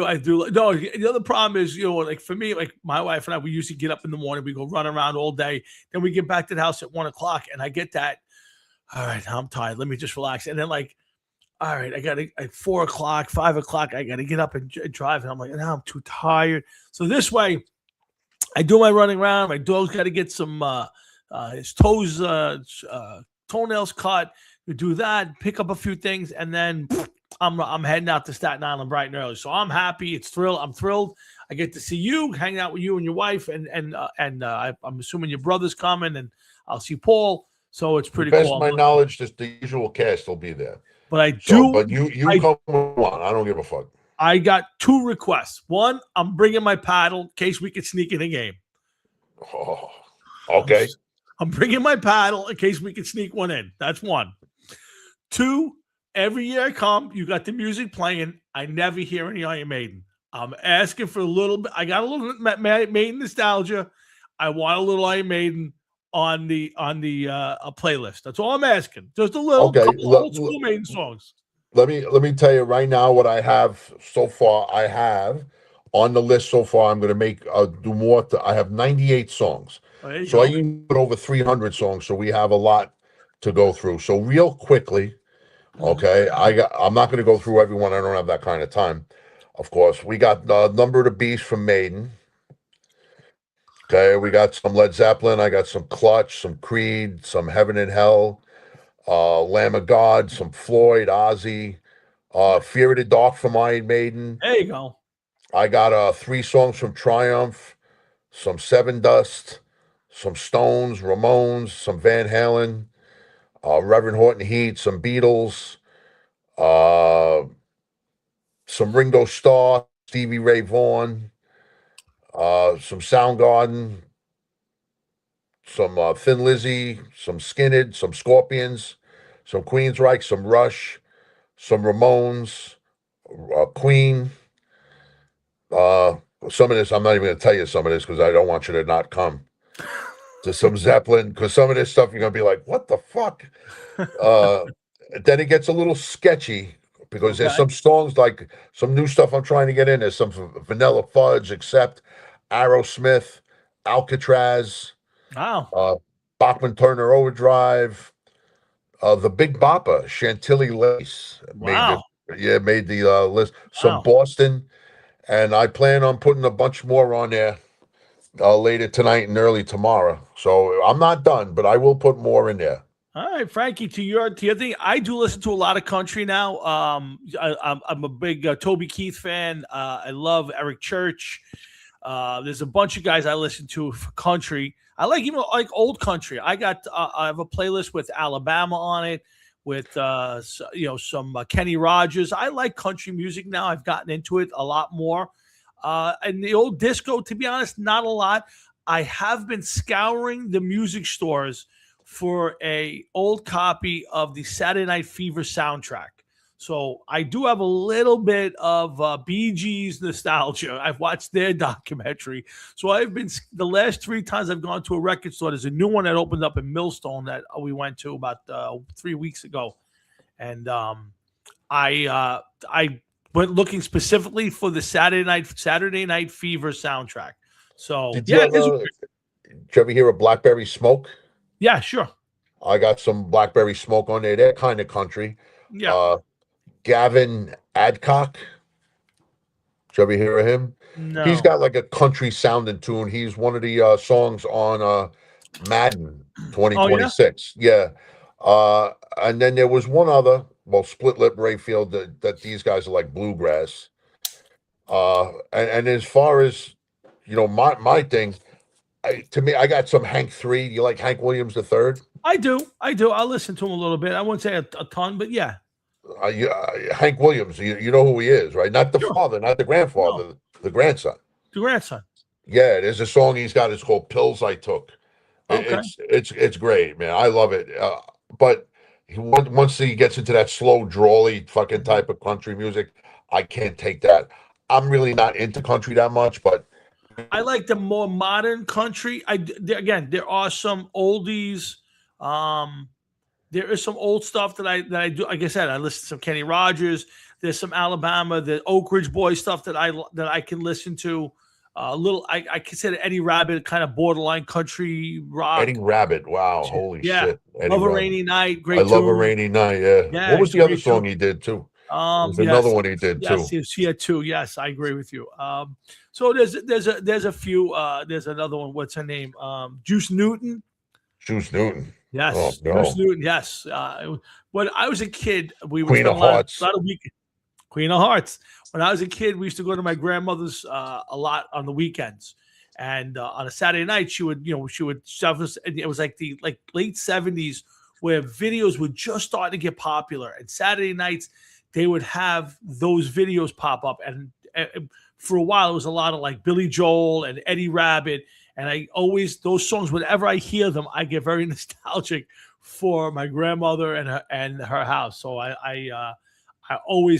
they're on my soundtracks all the time. So yeah, Frankie, I think much like Jeff, I'm I'm not deep into like the grunge and that kind of stuff, but it's not just metal for me. I got a lot of country, a lot of old rock that I've gotten into. So yeah, it's a little diverse. Not a lot of disco, to be honest with you. But I tell you the truth, more often than not nowadays, I'm listening to classic rock. A lot of metal I cannot fucking listen to anymore, man. I really can't, because when you listen to it, you realize just like how, I hate to say this, how immature it really is. And, like there's a reason these guys teased their hair and were wearing spandex. They sucked. Well, I mean, listen, yeah, I would agree with you. There's a lot of those bands in that era that I can't, and it's hard for me. Like I, for some reason, Riot has come up a lot on like Boneyard lately, and I try to listen to it, and it's not terrible, but I find myself bored by it. So there's a lot of that Raven, Riot, even some of like the Accept. I can't listen to anymore. To be honest, it's too. Like, I don't know how to say it. It's too metal, too 80s metal. It's too, like, as soon as you listen to it, like 1983, 1987, they progressed a little bit, Yeah, it's just whatever. It's true. Yeah, again, some of it I can listen to, some of it I can't. I every once in a while I get that nostalgia for, like, I'll flip on the channel, and next thing you know, I'm listening to Saxon and some of those bands and some of the B stuff that I like. And there's a ton of Scorpions that pop up on these shows all the time, and the Ozzy stuff. But I tell you the truth, lately it's been I listen to the 80s channel on Sirius constant. If I'm not listening to Fox or FAN or something, that's the music I'm listening to. So no, Frankie, I've never listened to Dylan Scott. I'll have to take a listen for that. But yeah, Venom. I've been listening to a lot of Venom too lately. It's I don't know why. up all over my reels lately. Yes, Venom is yes. popping up everywhere. Oh my God! Tell it, and your life is better for it, man. Yes. Your life is better for it. When you got Kronos coming out and saying some shit, it's just, the guy's great. I would say I remember playing in the studio with Paul Gill playing guitar. Paul was playing guitar. Johnny Digger was singing and playing bass. I don't know who played John. I don't know if it was Joey or Ronnie. It had to be Joey. I never jammed with Ronnie as a kid. So it must have been Joey. And playing, what is this? So Countess Bathory, Buried Alive. And playing those songs. And the minute I heard them on I went, holy cow. I haven't listened to those songs since 1985. Summer of 1985 was the last time I listened to a Venom song before the other day. Get yourself, wherever you're getting your music from, get yourself black metal and listen to Buried Alive. But listen to it. And just put yourself in the box as he's singing. That's all you got to do. Teacher's Pet. Oh my God. This is so, I mean, they're so bad, it's great. Yeah, you know what I mean? But it reminds me of those days being on the ferry, going to the city.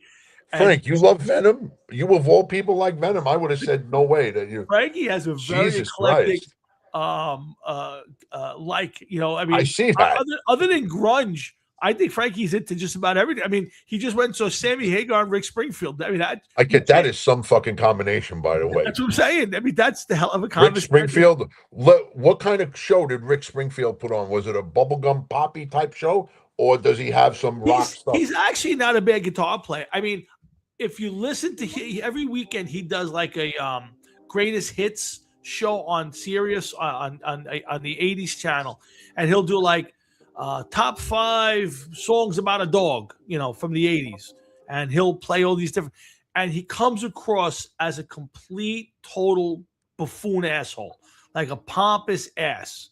Oh, really? He irks the shit out of me. But I listen whenever I'm in the car, and if he's on, I listen to the show because he talks about the songs and the bands, and I toured with that guy. And he comes.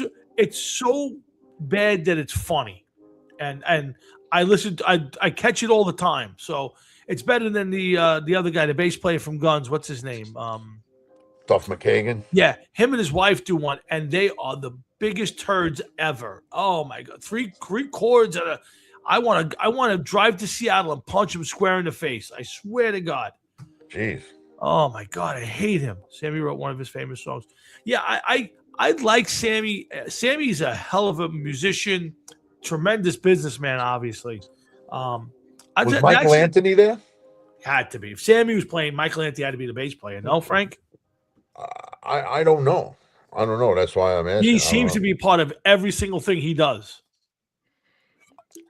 I've been following along. Did you see that Steve Lukather is helping Alex Van Halen finish a bunch of unfinished Van Halen songs? No, I did not. Yes, he was great. Yes, he was. Yeah, so I guess Michael's there. I'm actually reading the Alex Van Halen book. It's actually really cool. It's called Brothers, and it's kind of telling the Van Halen story. He quotes his brother a ton. It's actually a fantastic book. Is it a rough read? I heard from the things I heard that it was kind of like ripping people apart and shit. No, I mean, I think he's very fair. He says a lot of great stuff about Sammy and Dave, and he rips them in the same thing. I think it comes across as very even. If you're asking me. Okay. Wow, that's some band. Michael Anthony, Joe Satriani, and Kenny Arnold on drums. That's a pretty good Sammy Hagar band.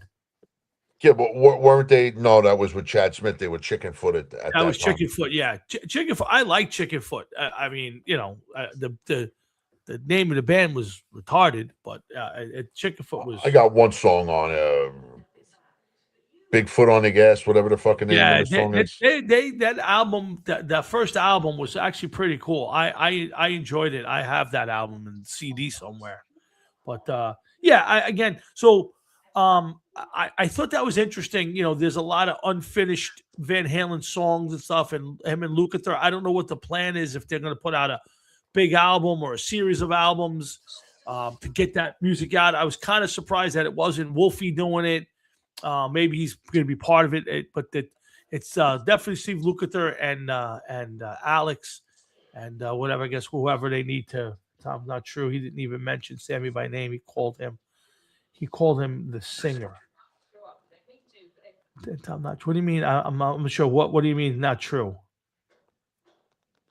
Tom, not true. Michael Anthony sang "Ain't Talking About Love." Michael Anthony's got a great voice. Wolfie does not want to play any Van. Yeah, I agree. I understand it, but to me, that would be the ultimate. I think.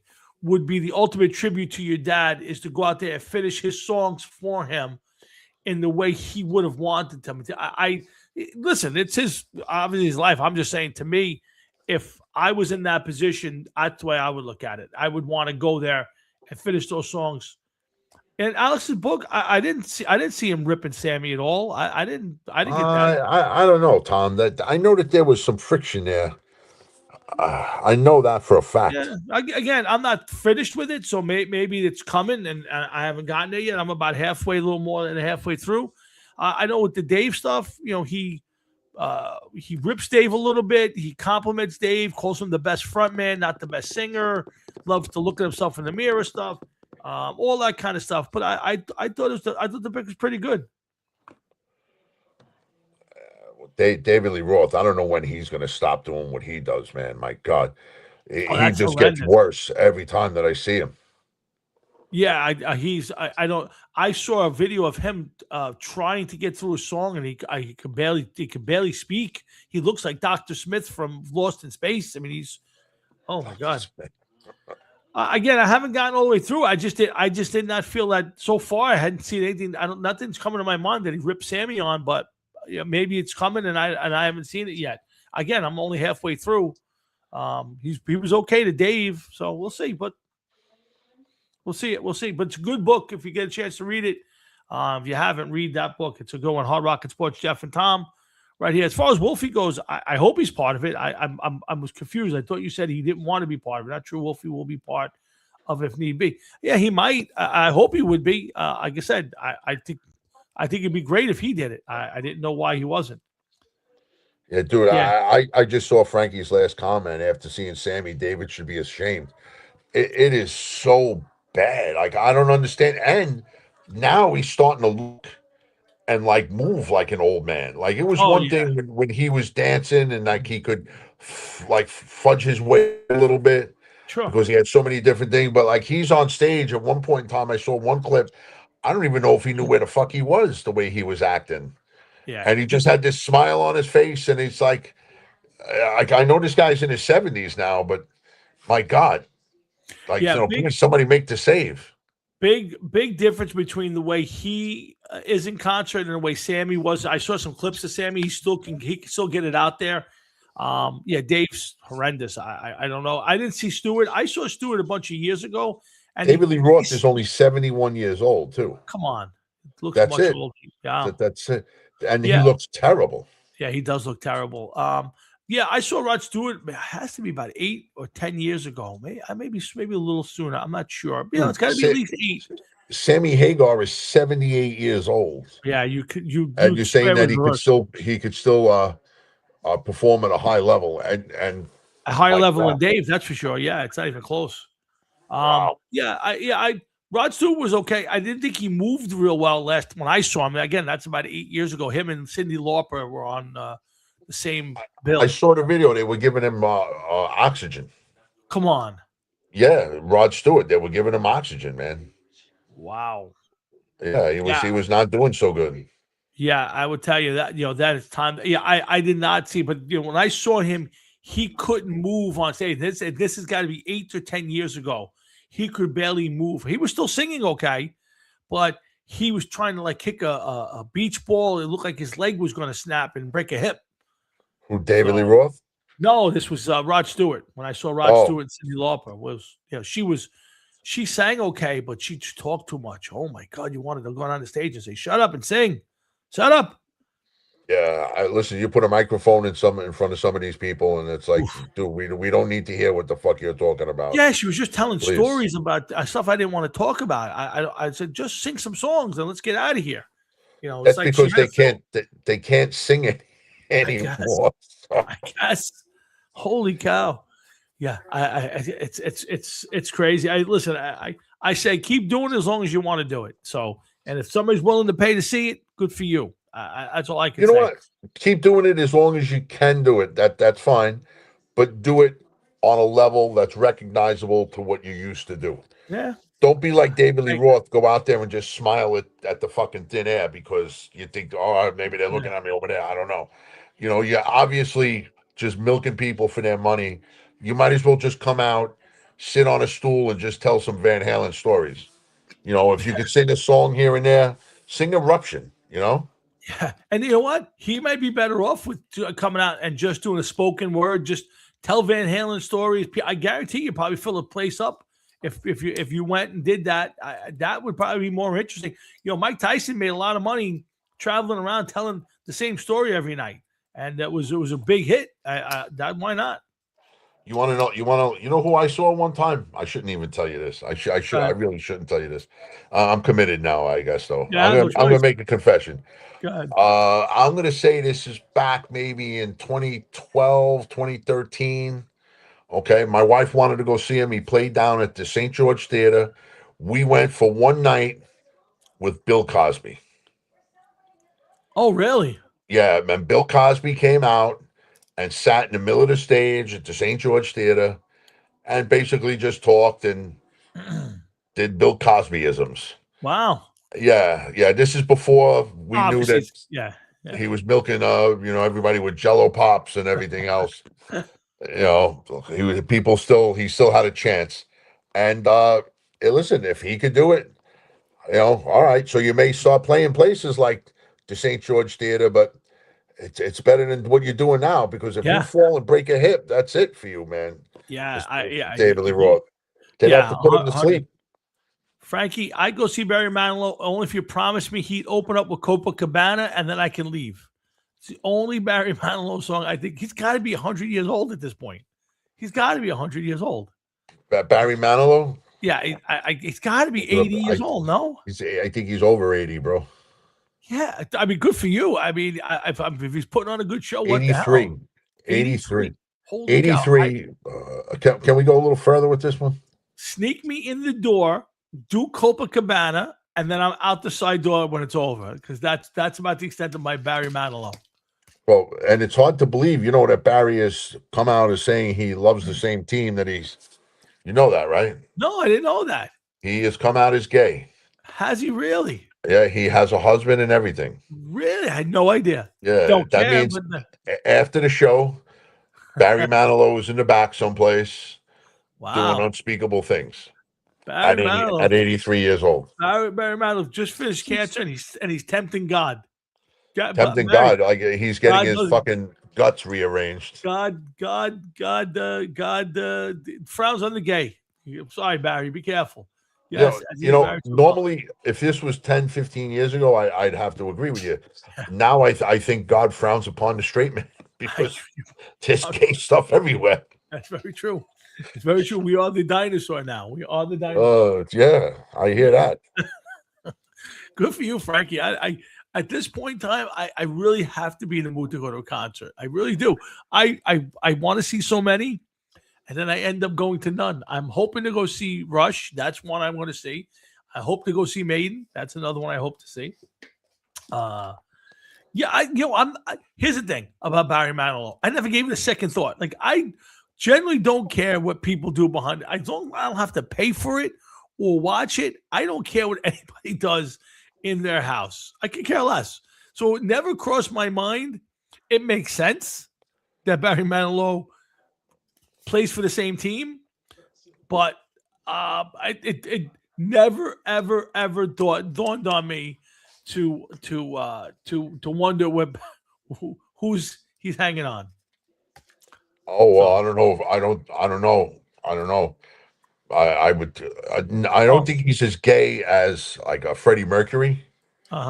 Like flamboyantly gay, but then again, he does sing the Copacabana. That's true, and that may be even a gayer song than anything that Freddie Mercury sang. That's very true. That would be gayer than if Freddie Mercury sang "Under Pressure" while blowing a guy on in person. So yeah, I think Copacabana is the gayest song ever. But Frankie, please fight the urge to see Crew. Please don't do it. Do not go see Crew.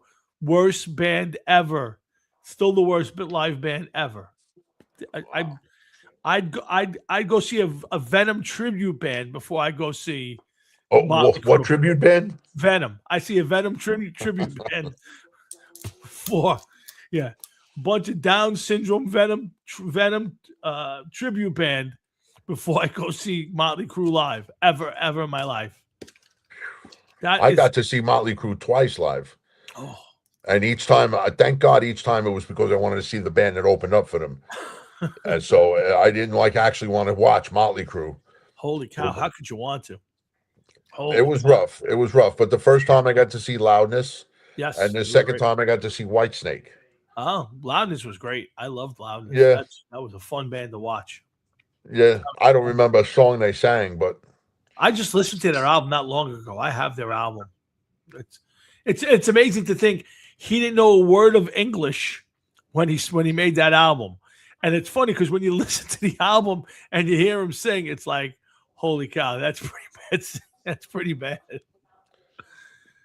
Okay, very. That's cool. I went with a Sandy person too when I went to see Motley Crue. Is this the same Sandy? He keeps bringing Sandy up. Is it the same Sandy? I think he is referencing my brother's sister. That's correct. Wow. Oh, hey, listen. Yeah, good for you. Whatever. I remember getting the dirty looks from her when I came in the house. Yes. And she would just be sitting Indian style on the bed. Me too. And Me too. Listening to Rick Springfield with Journey. And I remember her just getting up and slamming into her.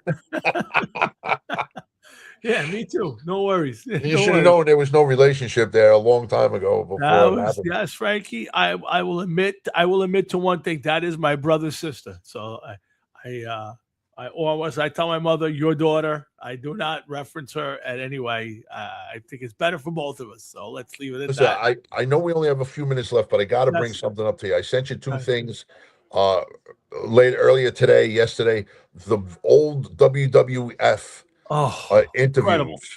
Incredible. With Snooker, Snooker with Wild Albano. Samoans. Oh my God, the Wild Samoans, incredible.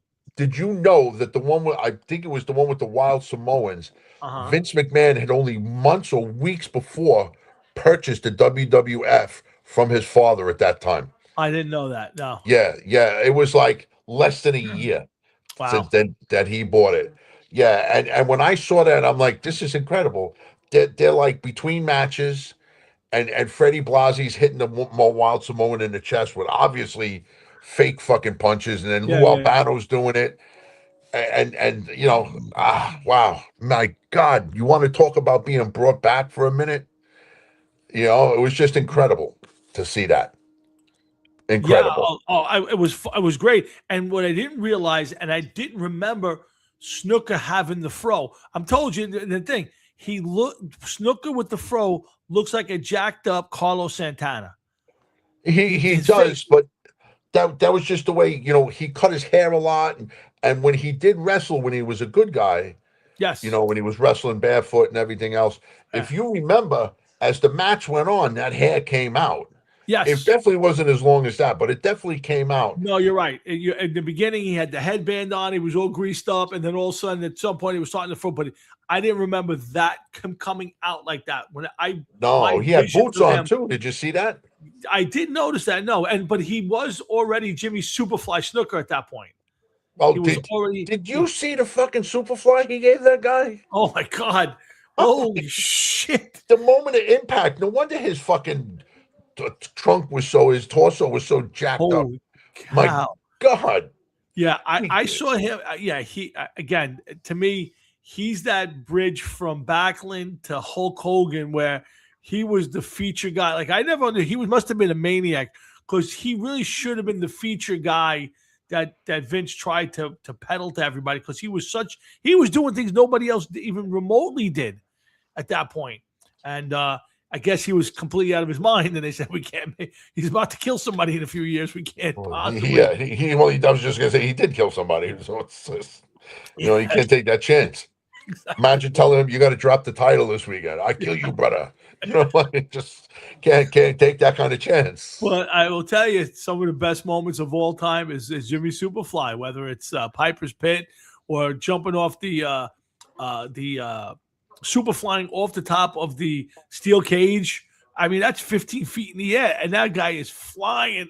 To me, we can call it fake all you want, but boy, oh boy, that is true. Dude, that landing, like you just said, call it fake all you want. That landing was not fake, my friend. Oh my God, how they both didn't wreck their sternums and just cave in their chests. They maniacs, absolute maniacs. Yeah, it's amazing because not only did he jump out and up, he didn't land on his legs or hands. No, he landed chest to chest. Absolutely, 100%. How they didn't fuck their bodies up, and I'm sure they did, and how they were able to do that and get up and do all the stuff they did. Boy, oh boy, I have to tell you. But those were great. Those were great interviews. I must have watched them 4 or 5 times each. Just I can watch them all night. I'm coming across them. You're getting them. That's all there is to it. I love. They're fucking incredible. Incredible. Yeah, they. I don't know who. I think it's Netflix has the old WWE archives, and you can go back and find some of those matches and stuff. It's a little hard to get to the right ones. Hopefully, someday they'll do a little more digging and make it a little more easier. But did you see the one with Playboy Buddy Rose taking on Ric Flair? No. I just sent you that one earlier. Oh, I didn't see it yet. Okay. Ric Flair versus Playboy Buddy Rose. Wow. For the World Championship. Wow. Now, I always thought that Playboy Buddy Rose was one of those a Saturday morning guy. He definitely wasn't a main eventer, but he wasn't opening match guy either. He wasn't a jobber, yeah. Yeah, and I knew he had something, but nothing major. Yeah. And there he was talking, and if you listen to him talk, you got to say like, wow, this guy sounds like he's an all right guy. Yeah. Like the way he came off in his interview, he probably was the good guy for that match. Yeah. But I mean, there's no way under the sun I see him beating Ric Flair. Yeah, it's funny. He had from my memory, had a short run in the WWF, and they tried to make him like a big name. He just never seemed to click. But I think there were too many other guys who kind of were using that kind of persona. And at Ric that Flair. point. Ric Yeah, Flair. Ric Flair alone, but Ric Flair at that point wasn't in WWF. No, he wasn't, but he Right. was like they were trying to make him something Yes. he wasn't, which was to be Ric Flair. But Very Ric true. Flair was the original. How do you even? Oh yeah. I'd know, like you- to see you that match. can't- That's an interesting match. I'd like to see how that one played out. But a good wrestler and a pretty decent talker too, if I remember right. So that's something I'll look for. But Matt, I would have to be drunk, high, and probably cooking meth to ever see Motley Crue again. There's no possible way. But yeah, I mean, for a show.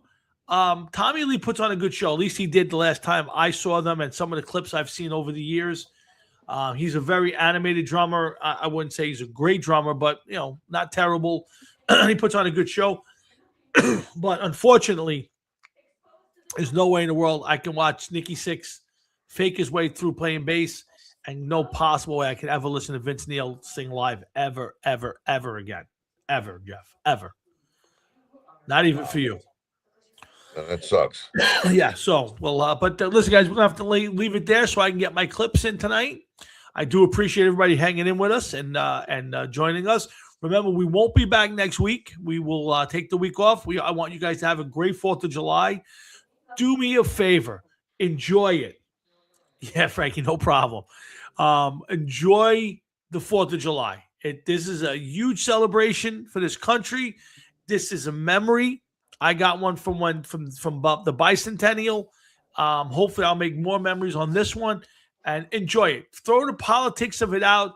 Throw everything out of it right now. Just go and enjoy this country and everything that's great about it. Root for USA tonight, 10 o'clock. USA and Turkey.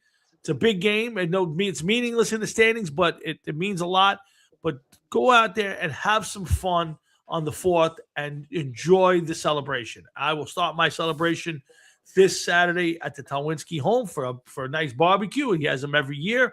They're a lot of fun. I will be definitely there with my paddle in case we can sneak in a game. If that's humanly possible. Jeff's busy. Yeah. Matter of fact, if you could come just a little earlier, we will play hockey on the fucking real speed. There you go. Man, I will take you apart. Oh, listen to this shit, boys and girls. Just know the last couple of times Jeff's got his head handed to him, just for the record. Listen, if beating somebody by 1 goal is handing their head to them, then I guess win's a win. All you gotta do is win by 1, my friend. But yeah, you're right. You're right. But I'm looking forward to it. I will see Jeff this week. We will see you guys in 2 weeks. And again, please have a safe holiday weekend. Jeff, you got anything coming up? Anything you want to promote? Anything you want to tell everybody about? July 19th is a 25 mission show for the Tibet, some kind of museum from Tibet on Staten Island. Don't go. It's $40 to get in the fucking door. That's insane. Fucking insane, man. Wow, $40. Wow. God, yeah. Jesus fucking Christ. When we saw the flyer, we're in a group text, of course, because there's only 3 people in the band. And one of the guys was like, $40 to get in. And I was like, listen, as long as we don't have to bring much in the way of equipment, I really don't give a fuck. Yeah, really. Because there ain't going to be anybody there at fucking $40 a person. Wow. Yeah. That's a lot to ask, Jeff, to support the Tibetan monks. I'm not sure. Listen, there was a couple people I was going to say, hey, come on down, come on. But I'm like, I can't even fucking tell them to come. Wow. I feel bad enough if it's anything more than $10, I feel bad. Listen, everybody's willing to throw a few dollars in. $40 for the Tibetans. I'm not sure I can go for it, Jeff. But listen, unless they have a monk that's going to fucking set himself on fire between bands, I don't want to hear it. Maybe this drunken monk tossing. I'm in. It's $40. It's not bad, but short of that, some of them look bulky. Tom, be careful. In the meantime, guys, I want you to have a great rest of your night, a great rest of your week, a great weekend this weekend, and a great next weekend, a superb 4th of July. Enjoy it wherever you are. Go out, wear some red, white, and blue, and enjoy your holiday week. Jeff and I will be back on the 9th, hopefully, and we're right around the corner from the NFL. So, guys, enjoy it. Enjoy the week. Enjoy the beginning of your summer. And we'll see you guys back here in 2 weeks. Jeff, I love you, my man. I will see you Saturday. You got it, dude. I'll see you then, man. Looking forward to it, bro. Frankie, Matt, everybody, thank you for tuning in. We'll see you guys later on. Stick around. We'll see you. We'll see you on the flip side. Have a good night, everybody. See you later, brother.